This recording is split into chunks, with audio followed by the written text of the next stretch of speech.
गिरिवरधारी जय गोपीजन वल्लभ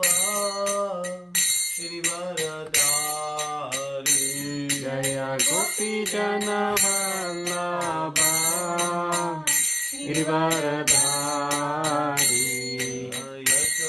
यशोदानन्दन भज जन रञ्जन यशोदानन्दन भज जन रञ्जन यमुना तीरावनचारी यमुना तीरावनचारी जय Radha Madhav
Namo Bhagavate Vasudevaya.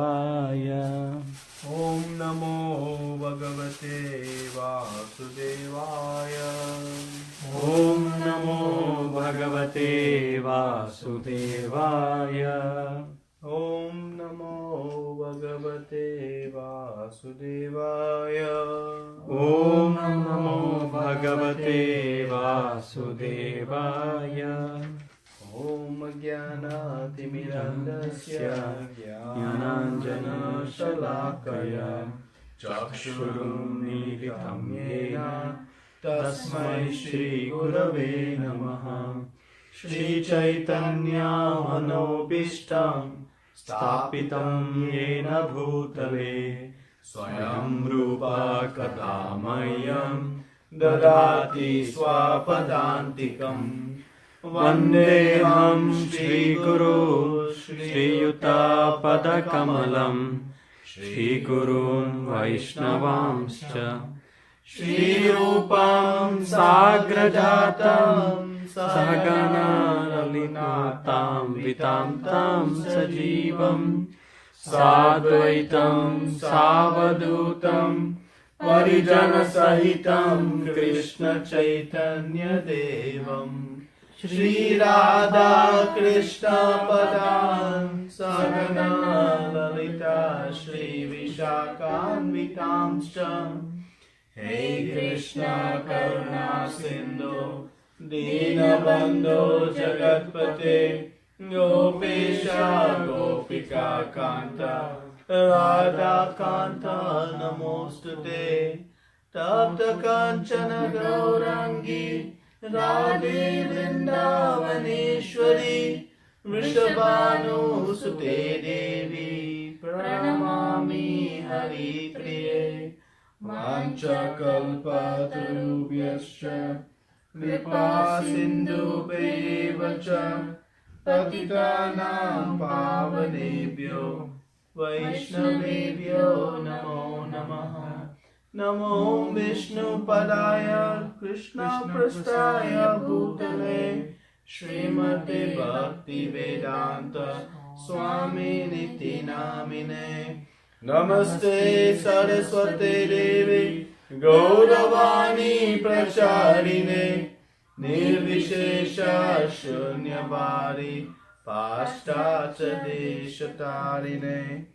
Jai Shri Krishna Chaitanya Prabhu Nityananda Shri Advaita Gadadara Shri Vasadi Gaura Bhakta Vrinda. Hare Krishna, Krishna Krishna, Hare Hare, Hare Rama, Rama Rama, Hare Hare.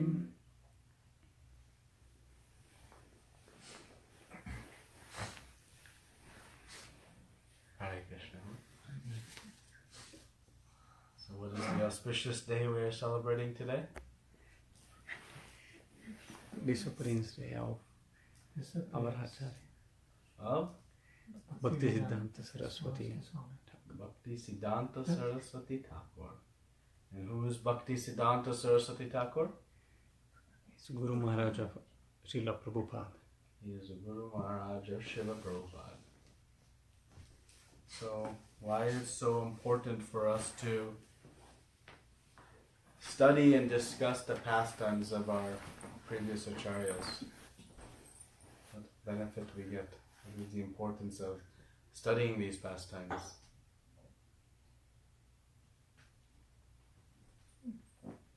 You may get to know his devotional life of what they lived and what they experienced as part of their devotional life. So we get to know their devotional life and their experiences and how we may learn from them. Yep. Any other reasons we study the pastimes of our previous acharyas? It is an inspiration for us to follow the path of devotional service. It's an inspiration for us to follow the path of devotional service. Very nice. Any other ideas?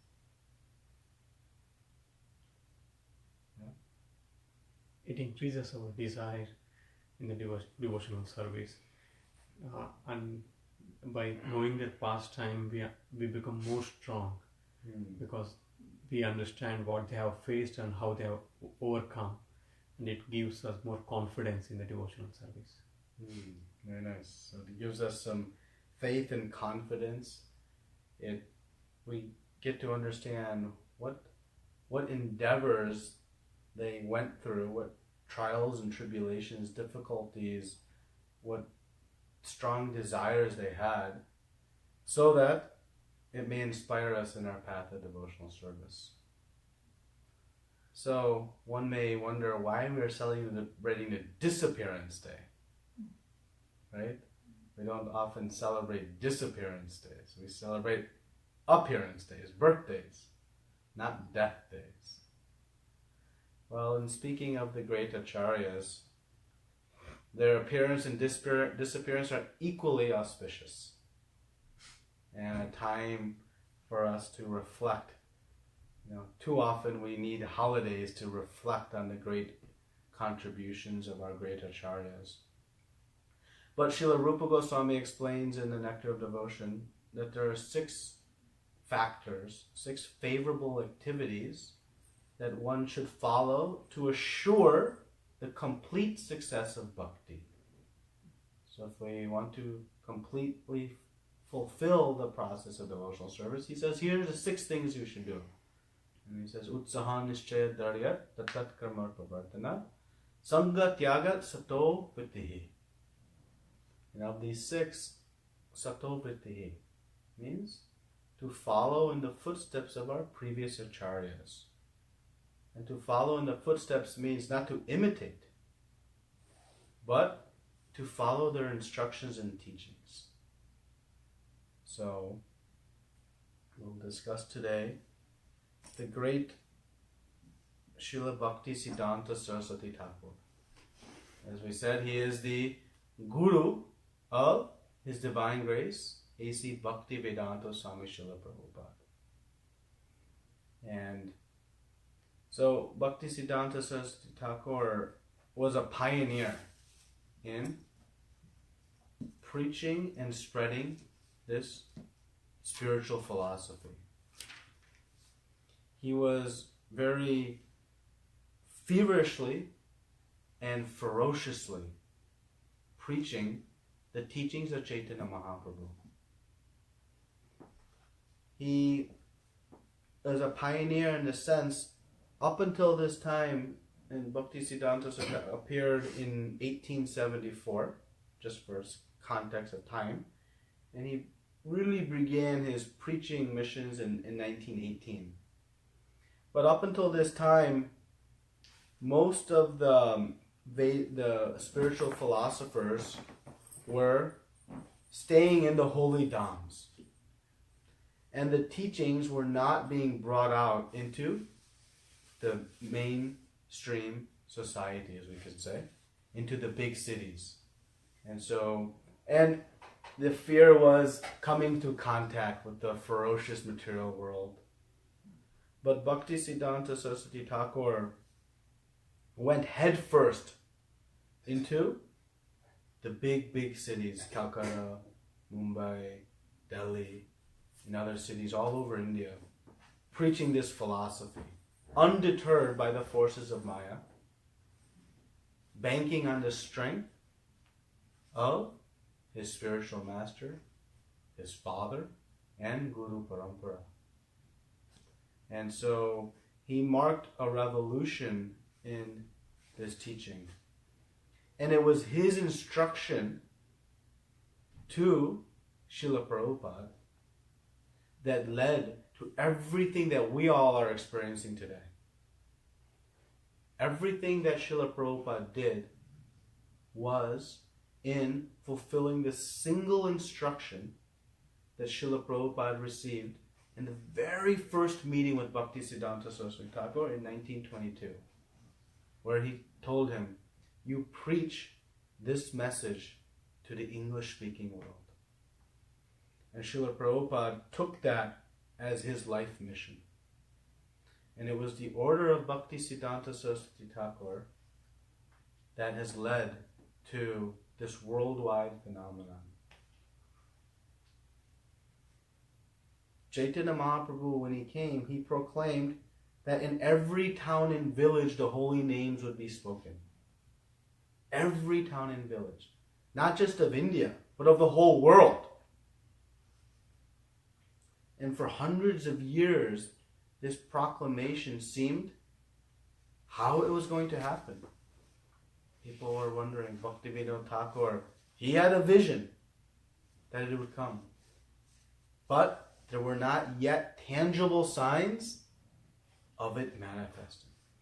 And it was Bhaktisiddhanta Saraswati Thakur who laid the foundation and took the first giant step towards fulfilling this proclamation of the Supreme Lord, and built the foundation upon which Srila Prabhupada established this international society for Krishna consciousness.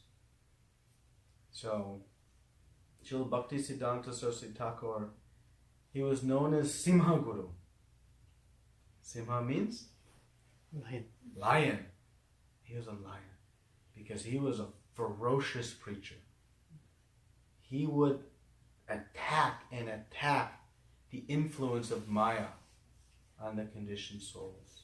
He would attack ferociously the bogus philosophers who were trying to fool the innocent into bogus paths of spirituality. He was very stern. But like a lion is very tender and loving to its cub, Bhaktisiddhanta also was extremely loving and compassionate to the fallen souls. So merciful he was. And so he had this very sweet characteristic of being extremely ferocious and tender and loving at the same time. So this we'll discuss today, the pastimes of Srila Bhaktisiddhanta Saraswati Thakur, and understand his teachings and his contributions, and how we can attempt to follow the instructions and in some way please Srila Prabhupada. How many of us would like to please Srila Prabhupada in reciprocation for what he has given all of us? So we'll discuss that a little bit. So to understand Bhaktisiddhanta Saraswati Thakur, we have to start at the mission of Sri Chaitanya Mahaprabhu. So Chaitanya Mahaprabhu appeared some 500 plus years ago with the mission of giving this pure love of God, which is the greatest gift one can receive, the greatest thing one can acquire. Because by awakening the pure love of God in our hearts, one can experience the perfection of life, eternal peace and happiness, and loving service to Krishna.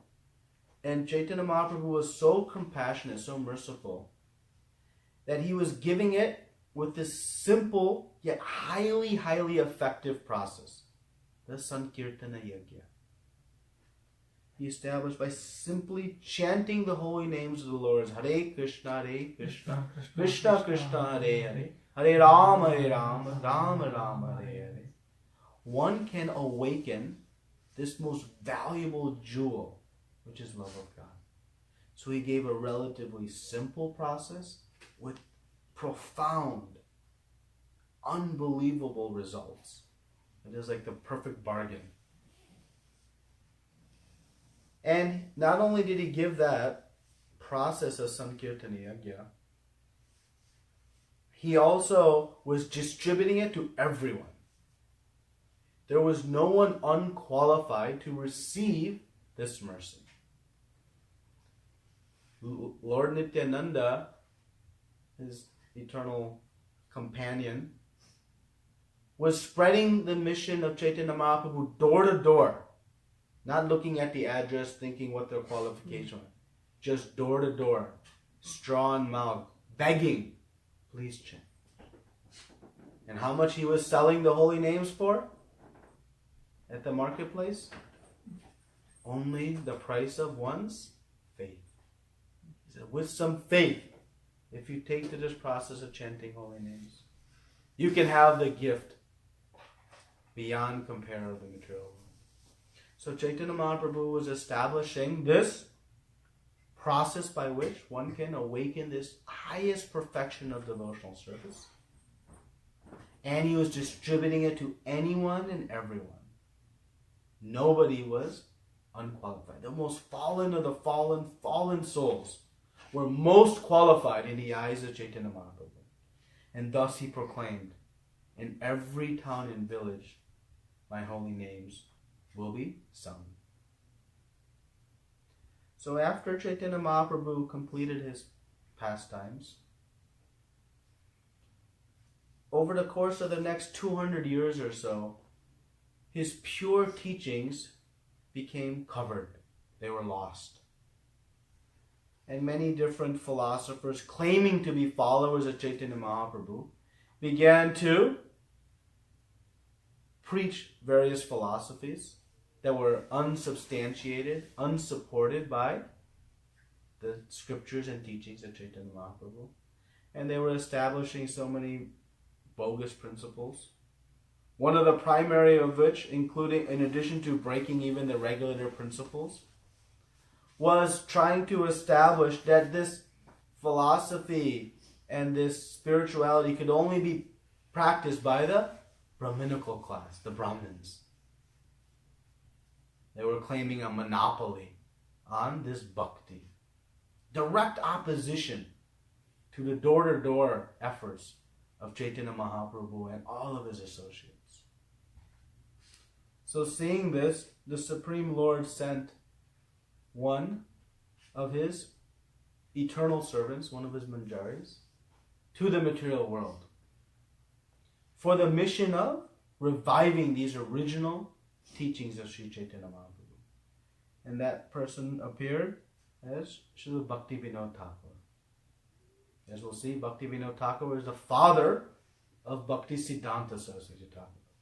So we have to build the history of this. So Bhaktivinoda Thakur was a great personality. He was a grahasta. He had a very, very high job. He was a magistrate in the British government. It was the highest post an Indian could occupy in the British government.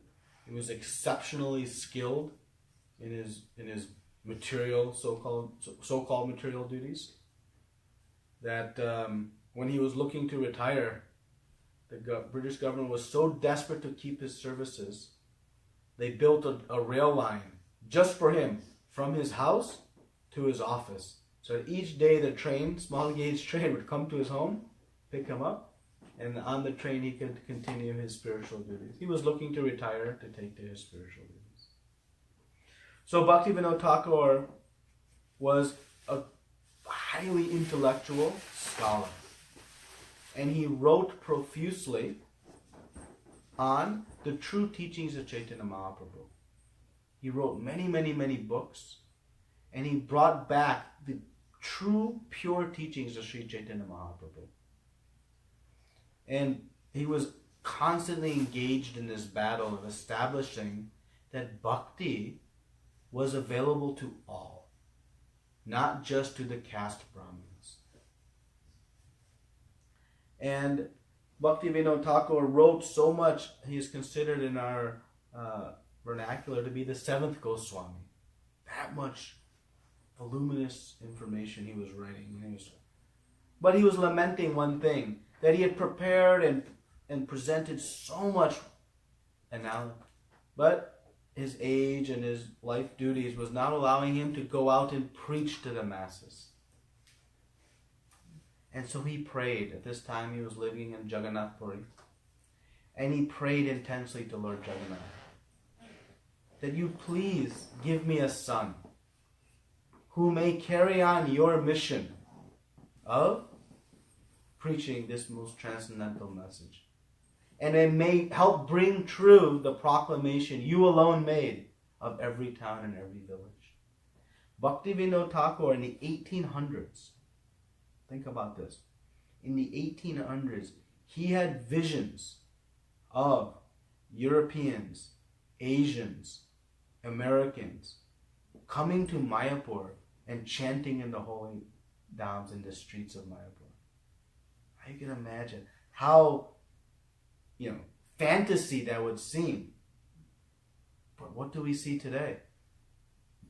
Every country, people are coming to Mayapur and taking shelter, Sri Chaitanya Mahaprabhu. So Bhakti Vinod Thakur prayed intensely. And he received one son. And seeing this son as an offering from Lord Jagannath, he named this young boy Vimala Prasad.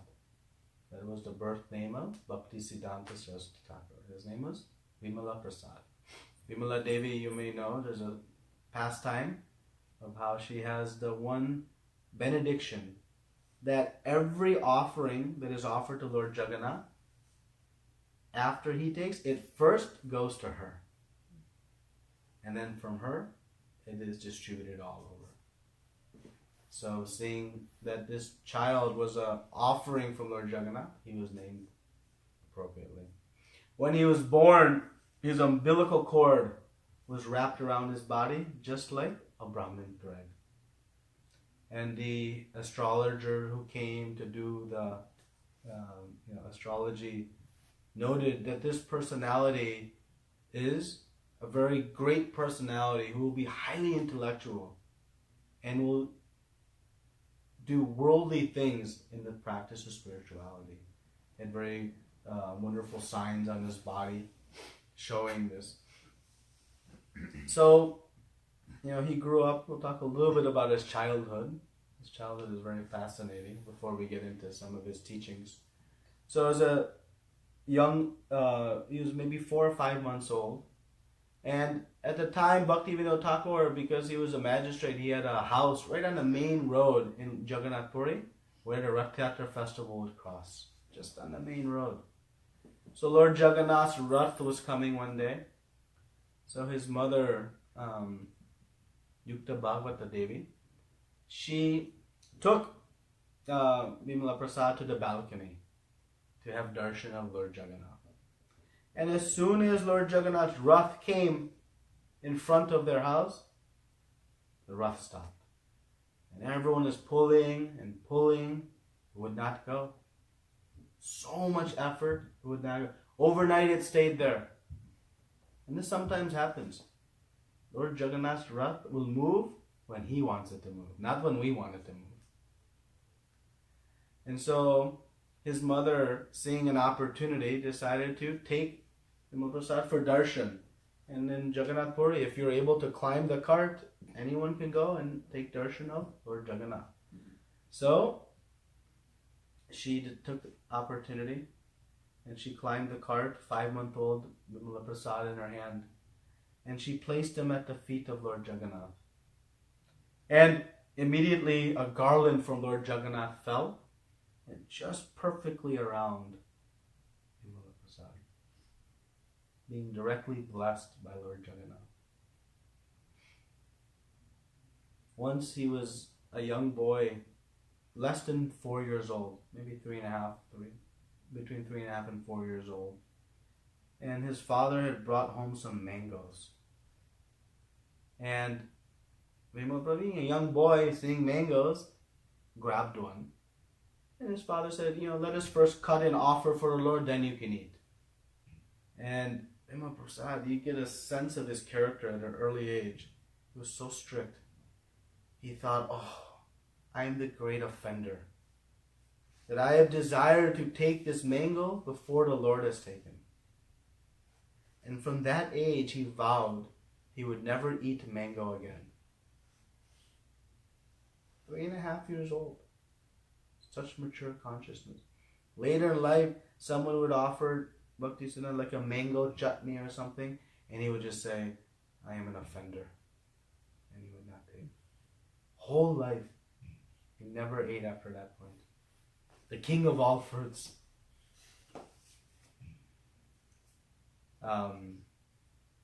In this way, he performed many pastimes. By the age of 7, right now we are practicing Gita shloka memorization, right? Competition. By age 7, Bhaktisiddhanta Saraswati Thakur had memorized all 700 verses of Bhagavad Gita. But not only memorized them, he could engage in philosophy debate with anyone about the teachings of the Bhagavad Gita. Memorization is good, but knowledge is more important, most important. And by this early age of 7, he was able to have full command of this Bhagavad Gita. This is just over 100 years ago. This is relatively recent history. By the time he was 11 or so years old, his father, as I mentioned, was writing. And he became, when his father acquired the press, he became the chief editor of Bhaktivinoda Thakur's writings. It was such strong command of philosophy and language that he was editing Bhaktivinoda Thakur's teachings. He would only study the books of his father, primarily of his father, and the song books of Narottam Das Thakur. Though, despite that, every class he got the highest marks. He never had to study the material topics. Simply from his study of his father's books and the books of Narottam Das Thakur, he was a highest student. So he receives a scholarship to attend college in Calcutta. And there he was renowned for his expert in math, astrology, philosophy. He had read every book in the library, had a complete command of all philosophy, and could articulate our spiritual philosophy in context of what was being taught in university. They had offered him actually a professorship position, seeing his erudite scholarship, before he even graduated. Without even a degree, he had been offered a position as a scholar, as a professor. He actually never graduated. He did not want a degree because his fear was that if he had a degree, he would be pushed into getting a job and then entering Grihastha ashram, and he wanted no part of that. So he actually left. But he was an extremely brilliant scholar. Actually, when Jagannath Das Babaji came, he was the spiritual master of Bhaktivinoda Thakur, and he took note of Bhaktisiddhanta Saraswati Thakur's expertise in astrology. He asked Bhaktisiddhanta Saraswati Thakur to notate all of the important appearances and disappearance days, festivals, according to our Vedic calendar, and to document them. And so this Vaishnava calendar we follow, it is built on what Bhaktisiddhanta Saraswati Thakur established. That was asked of him by Jagannath Das Babaji. He was an expert astrologer. So as Bhaktisiddhanta Saraswati Thakur began to grow and mature, his father saying, he said, "It's time you now take Diksha, initiation." And so his father said that one great sadhu had come from Vrindavan. He had come from Vrindavan specifically to take darshan of the newly established deities of Gaur Vishnu Priya at the Yoga Pit, the appearance place of Chaitanya Mahaprabhu. And still today these deities are very, very beautiful deities. And you can take darshan. And so when Gaurkishore Das Babaji came, Bhaktisiddhanta Saraswati Thakur, following the instructions of his father knew in order to make progress in devotional service, one must take shelter of Guru. And so, following his father's instruction, he approached Gaurkishore Das Babaji. Now, from an external perspective, this is a little peculiar. Because normally when we see a disciple is going to approach Guru for the purpose of knowledge. A disciple is in the position of being ignorant of philosophy, and the Guru is learned.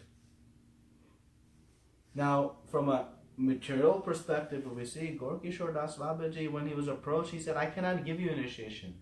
I am completely illiterate, he said.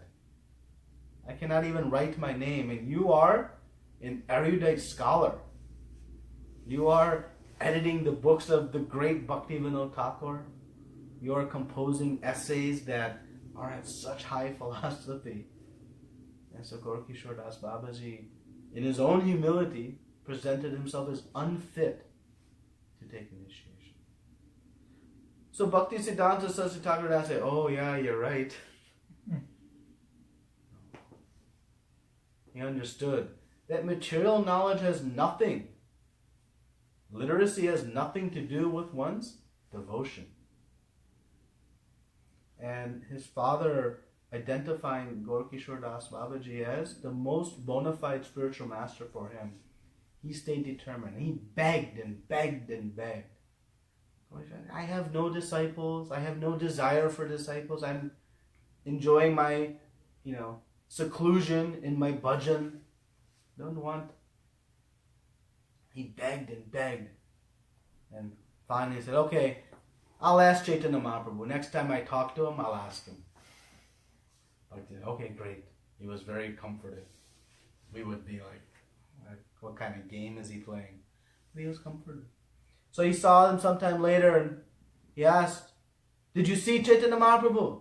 Yes, I saw him. Oh, you did? You talked to him? Yes, I talked to him. And what did he say? Yes, I forgot to ask. Next time we ask, yes, I'll ask. And so sometime later, Bhaktisiddhanta Saraswati Thakur approached Gaurkishore Das Babaji again. Did you talk to him? Yes, I talked to him. What did he say? He said, no, I don't have to give.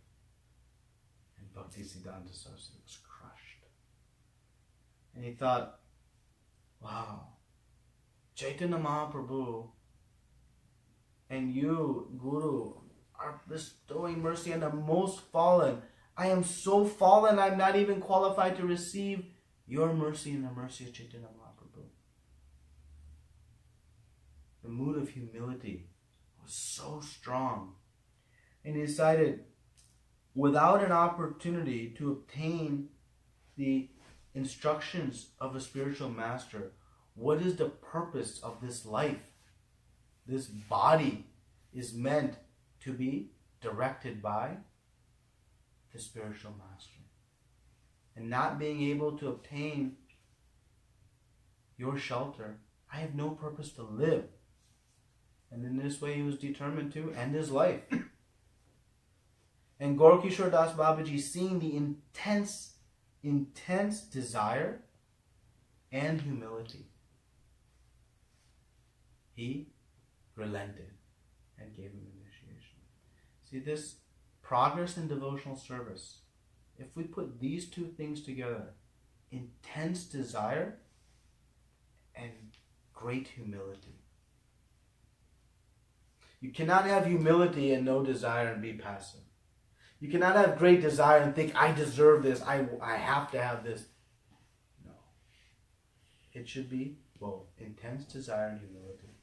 And so, Bhaktisiddhanta Saraswati Thakur took initiation from Gaurkishore Das Babaji in 1900. So he appeared in 1874, so 26 years old. He took initiation. In 1905, Bhaktisiddhanta Saraswati Thakur took a vow that he would chant 1 billion names of the Lord. And he would do so in a way following in the footsteps of Srila Haridas Thakur, by chanting 300,000 names of the Lord every day. How many rounds is that? 16? 192. So he established a small hut in the jungle of near Yoga Pit, the appearance place of Chaitanya Mahaprabhu. And there he has 300,000 names every day he was chanting. 192 rounds. Extremely limiting any other activities. He would chant. He was writing his commentary on Chaitanya Charitamrita. And he would occasionally meet some different sadhus. That's it. he would cook once a day a little bit of rice and dal. And he would put on a stone plate. It was a flat. This plate actually you can see in his Samadhi Mandir. This plate is still there. And it's in Mayapur. So anytime you go to Mayapur, you see this. It's very nice darshan you can have. And he would hold his hands behind his back like this, and he would just lean over, and whatever he could eat in one bite, one breath while he could hold, that's all he would take for that day. That kind of a stare. And he was simply chanting. When it would rain, he would have a small umbrella and just sleeping on the floor, no pillows, sheets, comforters, nothing. Did this for 9 years and 4 months, almost 10 years, completing the chanting. He was preparing for the great mission he was about to embark upon. In this time, I think around 1911, there was a great convention that was being called.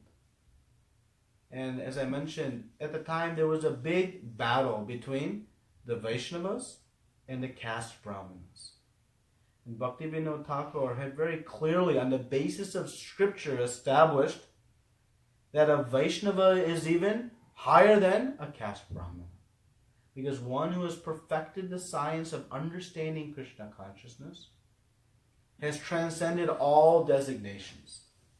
And one is fit to become a guru and a preceptor of this spiritual knowledge. So, a big debate was called. The Balagai Convention was called. And Bhaktivinoda Thakur was selected amongst the Vaishnava community to present their case. And there was going to be one presenter from the Brahmana side, the caste Brahmana side. And they were going to debate and settle this once and for all. And just a few days before, Bhaktivinoda Thakur got extremely sick. He came down with rheumatism. And he was begging and praying, who can go and fight this most important fight? And he was begging and begging, pleading. And Bhaktisiddhanta Saraswati Thakur did not raise his hand and say, I can go, I can go. What he did, he wrote a paper.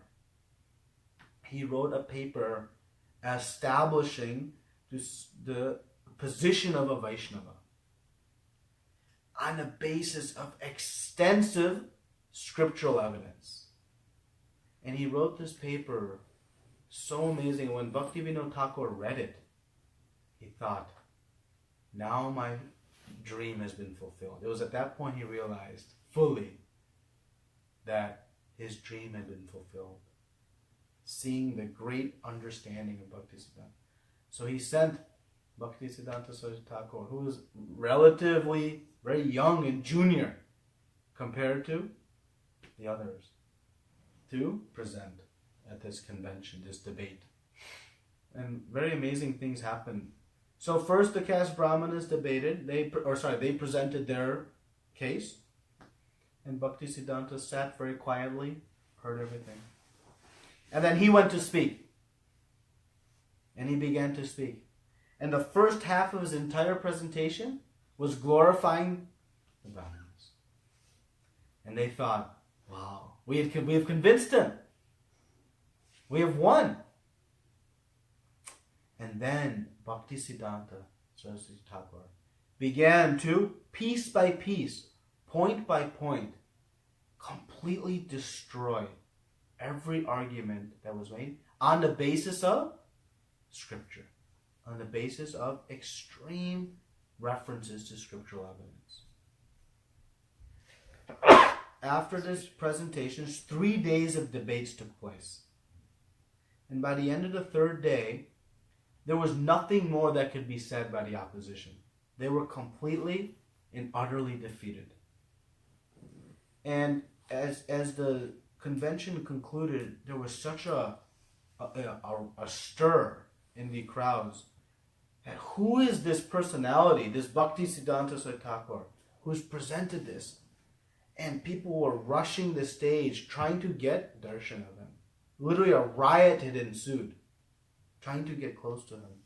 And the police, one of the security guards, they took a bucket, dumped his feet into the bucket, and from that bucket were spraying the water on everyone to calm them down and try to push them back. This is the position of this great, great personality who's being respected by the most educated in all of India had assembled for this convention. He was still relatively young. So it was in 1918 when Bhaktisiddhanta Saraswati Thakur decided to begin that mission where I mentioned earlier, he really changed the course of spiritual journey. He started the revolution that we're seeing today that is now a global phenomenon because he took step from Mayapur Dham into Calcutta for the purpose of preaching. The first to enter the real big cities and attack Maya head on with extreme ferocity and great skill and great ability. Gorkishore Das Babaji used to tell him, don't go to Calcutta. That is a place. And Bhaktisiddhanta would joke and say, who can touch me when I'm carrying your feet on my head? No one can. He was not confident in his own ability. He was confident in the mercy and blessings of his Guru. So in 1918, they established the first Gaudiya Mutt at 1 Ultadingi Junction Road. You can still go there. And it was a multi-story building, and Bhaktisiddhanta Saraswati Thakur used to give classes on the rooftop. Some 250 people would come nightly and hear this philosophy. And he began to preach and preach and preach. And this is when he really started the strong emphasis on books.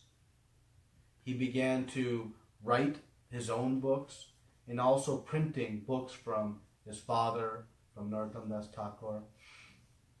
He never wanted to rely on anyone. So he himself learned how to operate a very complicated printing press. You can imagine a village boy from, a holy dham learning how to manage a very complicated printing press. He could repair it, he could run it, he could produce everything all on his own. He wanted to rely on no one. Nothing could stop. And he was really strongly emphasizing, but his philosophy was that the books are the Brihad Mridanga. That a Mridanga can be heard for 2 or 3 blocks, but a book can be heard across oceans. And that is what we see today. We're sitting across 2 oceans from where it started. And that is the power of books. So Bhaktisiddhanta Saraswati very early began preaching it. And he was traveling all over India, giving 3-4 lectures a day, sometimes for 1, 2, 3 hours, just smashing these conventional wisdoms. Of course, along the way, he was making some enemies. Who were the enemies? All these caste Brahmanas. Because now their business was being infringed upon. See, the Brahmanas, they were teaching not if you do some sins, how to become free of sinful activities. Give us some money and we'll perform some yajna to rid you of those. But they didn't want to stop because then their supply of business would stop. Bhaktisiddhanta Saraswati Thakur was going as far as this to giving even Brahmin initiation to anyone who showed qualification. And that really irked the caste Brahmanas. But Bhaktisiddhanta Saraswati was acting on the basis of scripture, clearly established principles and guidelines. So there were many attacks on his life actually. When he was conducting Navadvip Mandal Parikrama one time in the town of Navadvip, some gundas had come and they began attacking the party with bricks throwing from a rooftop, trying to attack, and somebody had swept Bhaktisiddhanta into a house, and they had quickly changed clothes, and he left wearing white. He'd entered there wearing saffron and was able to escape the back way because they were ready to kill him. Another time on Navadvip Parikrama, they had this organization, they had bribed one police officer that, we're going to kill Bhaktisiddhanta when he comes to this place. And so that police officer told Bhaktisiddhanta of the plan. And knowing this, he said, bribes is kind of part of my job, but in this case it has gone too far. So in this way, but Bhaktisiddhanta was undeterred. He was a lion. He was ferocious. He did not care. He was going to preach the truth, even if it came at the cost of his life. So he established 64 temples all over India. And we know it was in 1922 on that rooftop in Calcutta when Srila Prabhupada, Abhaycharan at the time, I should say, was asked by his friend Narendra, said, one sadhu has come, let's go see him. And Srila Prabhupada had no interest. He had seen so many sadhus. His father was constantly hosting sadhus, and he understood most of them to be completely bogus. And he said, I have no interest. And his friend really insisted, you come. Because Srila Prabhupada, from his friends, was kind of the validator. If he sanctioned somebody, they knew, okay, this is... he was very learned that way at the time. So, Srila Prabhupada, being hesitantly, was virtually dragged up the stairs and went on the rooftop.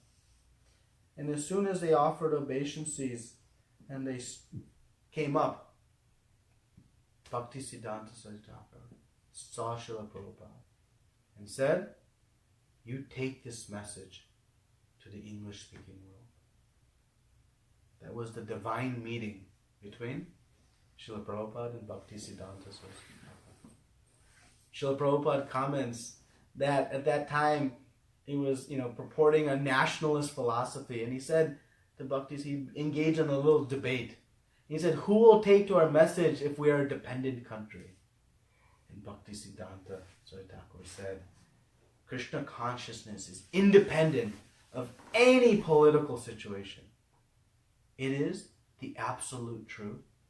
It is not relative to any time, place, or circumstance. And Srila Prabhupada comments that he was thoroughly defeated for the first time.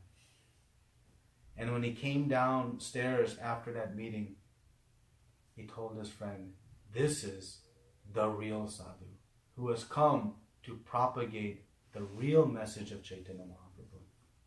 And he said at that point he accepted him as his spiritual master in his heart.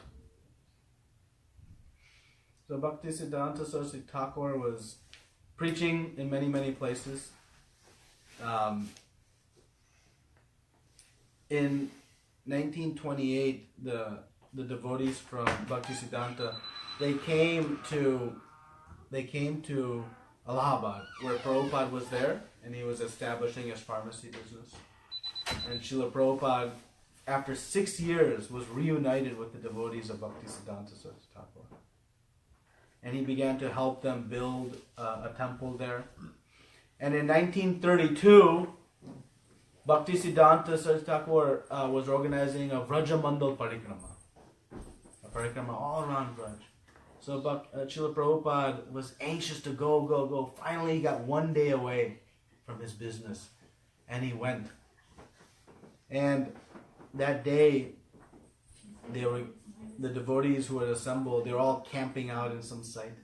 And they had some options. Either you can go and visit some nearby temples, or you can attend a class by Bhaktisiddhanta Saraswati Thakur. So most of the devotees went to take darshan. That's why they had gone to parikrama. But Srila Prabhupada knew that darshan in the dham is done with the ears, not with the eyes. And so he was sitting amongst most of Srila Bhaktisiddhanta's senior disciples. And he was sitting way in the back. And Bhaktisiddhanta began to speak and gives wonderful katha. And slowly the night was progressing and devotees were retiring to different activities. And that by the end it was just Srila Prabhupada and a few of Bhaktisiddhanta's most senior sannyasi disciples left. It's such intimate association. But that attentiveness and eagerness for hearing, Shravanam, caught Bhaktisiddhanta Saraswati Thakur's attention. So when Bhaktisiddhanta had come to open the temple, I think it was the opening of the temple in Allahabad, just after this Vrajamandala Parikrama, they had presented Srila Prabhupada as a candidate for initiation. And Bhaktisiddhanta gave Srila Prabhupada initiation, both first and second initiation. And he commented, he says, "Oh yes, I remember. This is Bhai Babu, he likes to hear. He's very good here." This importance of Shravanam. So Bhaktisiddhanta Saraswati Thakur, like this way, performed many wonderful pastimes. You know, he really taught this principle of Yukta Vairagya, this real renunciation. This, we see in the Nectar of Devotion, Anashaktasya Vishayam Yatharam Upayanjate Nirbandha Krishna Sambandhe Yuktam Vairagya Uchate. Yukta Vairagya, real renunciation. Some sannyasis claim that renunciation means to abandon the material world. But actually, Bhaktisiddhanta Saraswati Thakur established the real principle of renunciation, which is abandoning the material world for the purpose of one's sense gratification. But instead to use the facilities of the material world in propagation of Krishna consciousness, in propagation of Krishna's service. He was so expert this way. Many would criticize him because he would ride in vehicles. Up until that point, it was extremely unacceptable for a sannyasi to ride in a vehicle. But his philosophy was simple. If I rode in a vehicle, I could give 4 or 5 lectures a day. If I had to walk, I might be able to give 1 or 2. Even if I have to take the ridicule, I don't care. The compassion to save the fallen souls.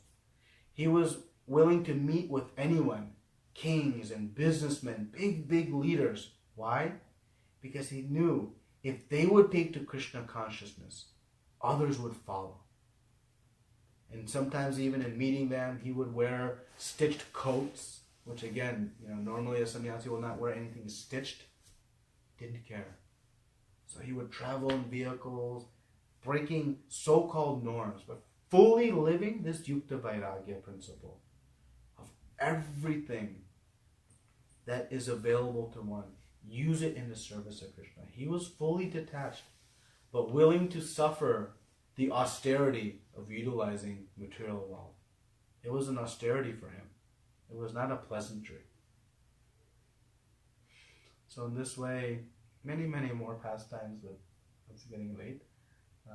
He left this planet, his Leelas here in the material world, December 31st, 1936. So he appeared in 1874, so 62 years. And he established the foundation for which we are all experiencing Krishna consciousness today.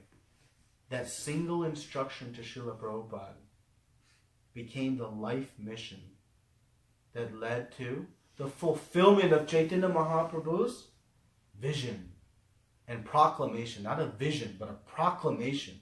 When the Lord says something's going to happen, it's going to happen. That in every town and village, the holy names will be spoken.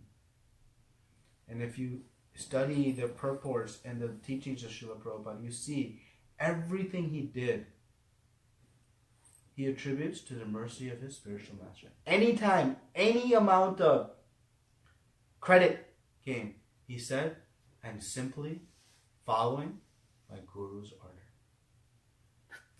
And he was giving a lecture in Los Angeles, I think it was in 1973, very heart-touching lecture.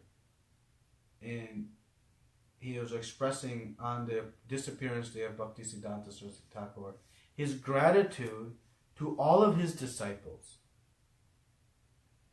And he was so touched by the service all of his disciples were doing in his service to his Guru Maharaj.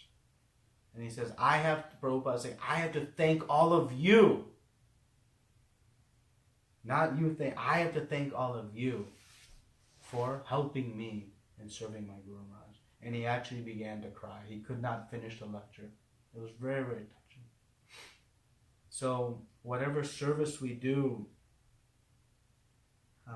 it's very, very pleasing to Srila Prabhupada because it's helping him in fulfilling the orders of his spiritual master. And the great service we can do is the distribution of books. Bhaktisiddhanta Saraswati Thakur was so determined. He said, I would sell all the temples if it meant I could print more books. And he told Srila Prabhupada on the banks of Radhakund, if you ever get money, you print books. You print books. You print books. Because he knew by the distribution of books, this philosophy could reach every corner of the world. And it's happening.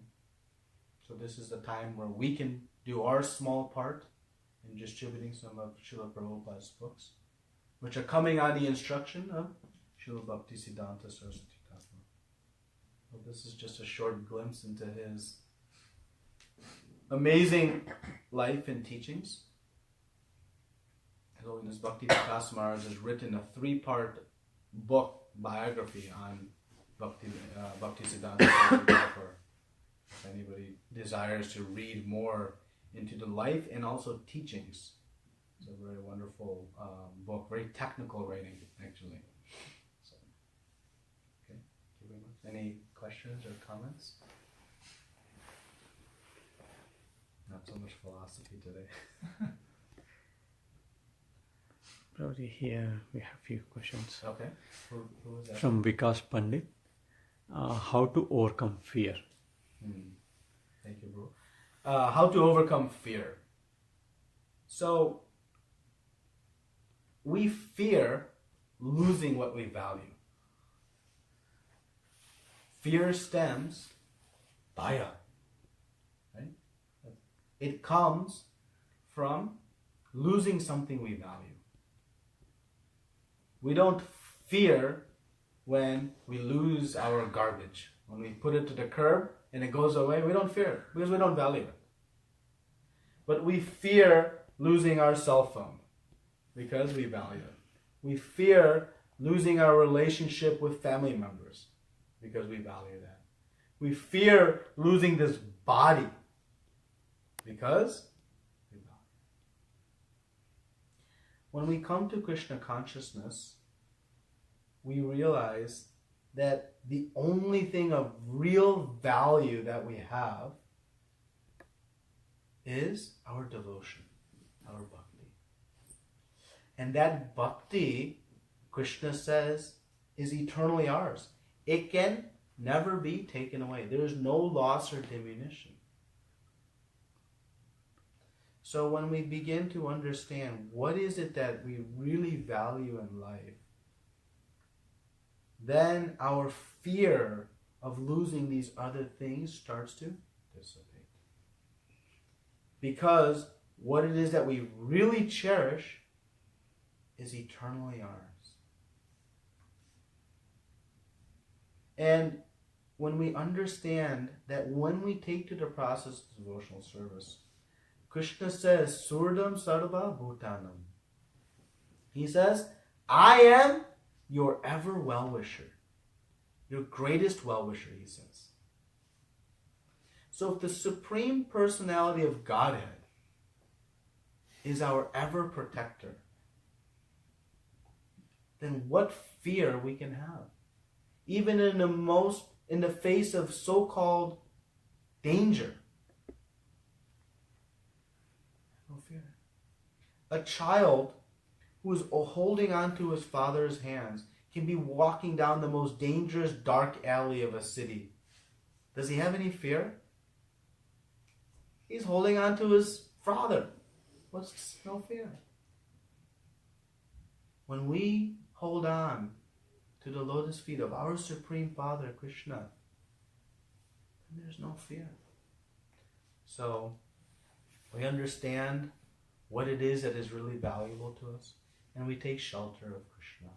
Read his statements. He's constantly saying, I am there to protect you. I will be there for you. I preserve what you have and carry what you lack. Over and over again, he's promising. So, and we see by the activities of Prahlad Maharaj. Read the 7th canto Srimad Bhagavatam. He was put through the most fearful situations. Thrown into a pit of snakes. Thrown into a wild fire. Trying to be frozen in ice cubes. Thrown off a cliff. Trampled by elephants. And not even 1 meter of blood pressure went up. How? Because he was meditating on his relationship with Krishna. That is how we become fearless. We have a few more questions from Balakrishna Patra. What is the purpose of my birth? And the second question is how to overcome worldly things. And the third question is, at what stage of life detachment comes from our own people's family? Okay. So, what is the purpose of my birth? Well, we take a body based on our past actions and desires. Krishna says in the 8th chapter, Attaining the Supreme, whatever you desire at the time of death, that you will achieve next. So our birth is based on our past actions and desires. But the purpose of our birth, the purpose of our life is one: to realize who we are and return back home to God. Krishna has given us the facilities of the material world for one purpose: to realize that trying to live independently of Him will never lead to happiness that we aspire for. So we only have one purpose in our life, and that is to awaken our dormant love of God and go back home to God. And along the way, help as many other fallen souls as possible. What was the second question? How to overcome worldly things. How to overcome worldly things? Well, first we should try to see how worldly things can be used in devotional service. But there are worldly things that are counter to our blood. In that same verse, Rupa Goswami mentions about the 6 things that are favorable for devotional service. He says, Sangha Tyagat. One should avoid worldly association. Meaning, associate with those who are not interested in the cultivation of devotional service. Why? Because when we associate with those who are not interested in devotional service, we will become inspired by such consciousness. And it will spoil our endeavors for devotional life. So how to overcome worldly affairs is to understand that devotional life will give us the higher taste and the ultimate goal of what we're trying to achieve. But remember, as Bhaktisiddhanta Saraswati Thakur perfectly demonstrated, avoiding worldly affairs doesn't mean I go live in a cave. He went into the hearts of every major city of India in the early 1900s. But he went in with the mission of serving Krishna. So we can utilize all the resources of the world, but utilize them not to satisfy our own senses, but utilize them in the service of Krishna. So you may have a great, powerful career, great status in society, great relationships. Use all of that in the service of Krishna. If you have a great career, use the resources to print books, to build temples, to help those come to Krishna consciousness. If you have great status, use that as a means to inspire others to find the real perfection of life. So use whatever means you have. Don't run away from them. And I think the last question was related a little bit. Yeah, at what stage of life detachment comes from own people's family? Who was that? Who was asking that? Same person, Prabhu. Balakrishna Patra. Thank you, Prabhu, for your question. So, detachment from family does not necessarily need to occur, or it can. Bhaktivinoda Thakur lived a full life in the Grihastha ashram. And we see in our Gaudiya Vaishnava Sampradaya, we see many Grihasthas and Brahmachari sannyasis. We see both. If you look at Panchatattva alone, Lord Nityananda, Grihastha. Advaitacharya, Grihastha. Srivas Thakur, Grihastha. So, this family life can be a great opportunity to engage in devotional service. The strength of family together, making Krishna the center of home, can be a great means to protect ourselves from the influences of Maya. So, one does not need to abandon. Even in Vanaprastha ashram, when one retires from their active work life, in Srimad Bhagavatam we see where king and queen, husband and wife, together would go into the forest. Van means forest. They would enter into the forest and begin their intense practice of devotional service together. Not necessarily separate from family. At some point, if family becomes a severe and significant hindrance to our practice of devotional service, then we have to make some difficult decisions. But instead, we can try to see how we can bring our family to a favorable position. If not favorable, at least neutral. At least neutral. Srila Prabhupada encouraged all disciples, maintain very good, nice relationships with your family. Do not disturb their understanding. So, any other questions or things?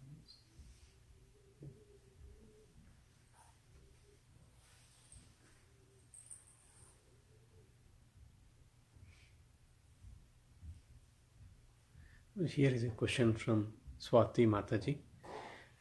We want to serve Srila Prabhupada by distribution of Bhagavad Gita, but there is some unknown fear. Is it fear of failure or what fear? And what should our consciousness be during book distribution? Please guide. Well, like any service, our consciousness should not be on the result or the outcome, but should be on the service itself. The result is Krishna's. So when we go out on book distribution, we're fearful primarily of rejection. No one wants to be rejected.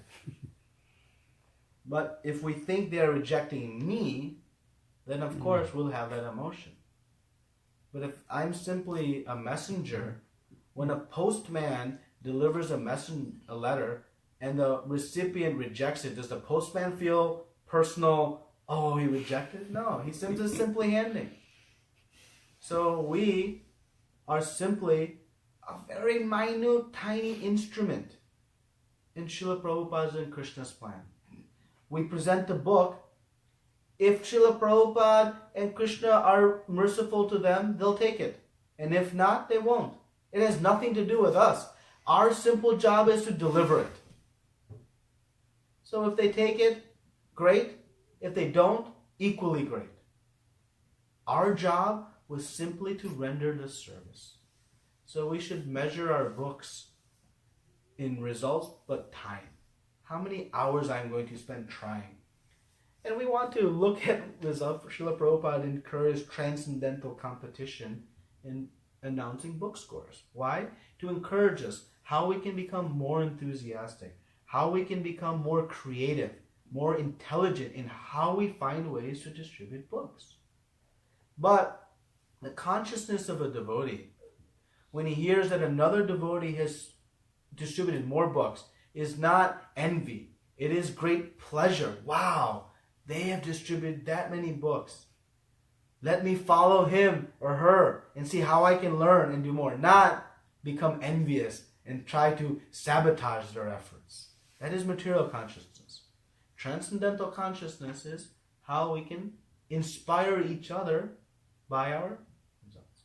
But ultimately, the hesitations we have because we fear rejection, they're not rejecting us. So no need. Don't remain attached to the result. Simply do your best And whatever happens, no, it is only Krishna. And if 100 books go on your first 100 attempts, don't think, wow, I'm a great book distributor. No. Krishna and Prabhupada were extra merciful today. And the more we surrender to their mercy, the more we'll be able to distribute books. And we have some fear of our image, our status, or, so don't want to be standing on a street corner distributing books. That is all attachments to our body. It's a very humbling experience to stand, at least in the Michigan, in the cold, to be rejected, to sometimes people run away from you. It's a great experience. It's a wonderful experience. One we should all endeavor to endure. And it is a great, pleasing service. Krishna says at the end of his Bhagavad Gita, there is no one more dear than one who shares this message. No one will be more dear to Krishna than one who takes this Bhagavad Gita and puts it in the hands of another. Whether they take it or not has nothing to do with you. Your job is simply to give them an opportunity to connect. Just like the postman. He doesn't feel bad if we reject the letters. That is between sender and recipient. Initially, rejection purifies us. No? Oh, it's very Very purifying. It's very, very purifying. We should pray for that type of Yes. rejection. Because it's purifying. Any question? Like I think last week I think you gave this answer to Mataji also, that when you give this book to somebody, you say that if you want to be peaceful and happy, this is a book that can give you, right? The two word peace and happiness is something, is a very difficult thing that I can tell someone that you will be peaceful and happy if you read this book. So it's like the correlation to what I say to their mind is not it's not gelling actually. So is there any other way, better way we can talk about this book when we give it to someone? Or Vaisheshika Prabhu is like just incredible. You watch his videos on how he handles this type of stuff, and he's just incredible. And he has so many tutorials. But one of the things he does is he shows this picture. He's like, hey, have you ever had a bad day? Of course, everyone's had a bad day. Yeah, Arjuna had a bad day, and Krishna is speaking to him. If you ever have a bad day, just open up a page and read a paragraph, and you'll have a great day. Now, how can someone say no to it? It's so brilliant, right? It's so simple. We want to get into some high philosophy. You're not spiritual, you have eternal relationship, you're a fish out of water. Have you ever had a bad day? It's just so... And what he does, he takes the pictures, and he's like... He takes this picture, like, doesn't it seem like we're just racing through life? And he's like, yeah, where are you? Yeah, we're somewhere around here, but man, we're going to be here soon. Isn't that interesting? Yeah. And then, that's what's talked about in this book. So you got to find something that catches that person. And the pictures are a great way. There's a picture of karma. There's a picture of the sage seeing everyone equal. There's, again, he gives some really awesome practical tips. So if you go into YouTube and search His Grace Vaisheshika Prabhu book distribution, you'll find some really nice, and many of his disciples and devotees have taped him distributing books. That's the best. Just watching how he does it, it's awesome. He'll give you so much confidence. I have some links I'll share with you. I copied like 8-10 links, and after reading, you'll want to run out of your house and distribute books. It's so inspiring. sure, thanks. I received the link from you. Yeah, I'll share it on your WhatsApp group. Okay, anything else? So we'll take to the process of chanting the holy names. Hare Krishna. Srila Prabhupada ki Jai. Srila Bhaktisiddhanta Saraswati Thakur Maharaj Prabhupada ki Jai. Koti Vaishnava Jai.